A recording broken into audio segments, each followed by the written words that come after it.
Hello mga ka-Python, ngayon pag-uusapan natin ang typing casting. Minsan kailangan natin baguhin ang mga data types ng isang value. Halimbawa, gawing integer ang isang string o gawing float ang isang integer. Ito ang ginagawa ng typecasting para itong paglilipat ng isang bagay mula sa isang container patungo sa iba. Pero ang nilalaman ay nanatili. Napaka-useful nito at lalo na kung ang input na nakukuha mo ay text pero kailangan mo itong i-perform ng mathematical operation. So mayroon tayong iba't ibang built-in function para sa casting, int, float, string at iba pa. Okay, simulan natin sa variable na string number. Ang value nito ay 30. Pero ito ay nasa loob ng quotes, kaya ito ay isang string.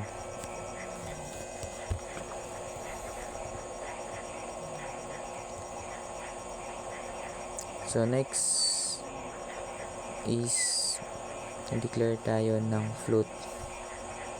So next meron tayong float number ng value ay 4.5.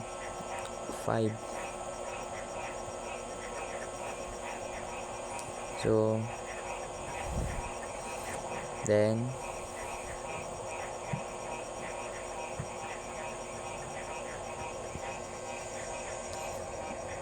sa letter C equals, so nag-declare tayo ng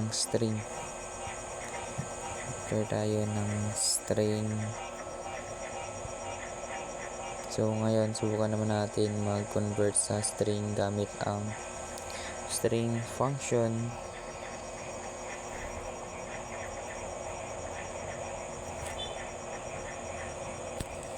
Then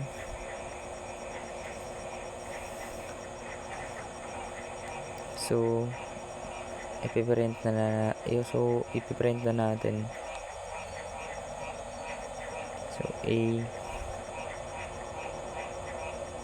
B, C. So yung int natin 30, then yung float 4.5, then yung string natin hello. So isang paalala lang, kapag kinonvert mo ang isang string sa number, int o float, dapat ang laman ng string ay valid number.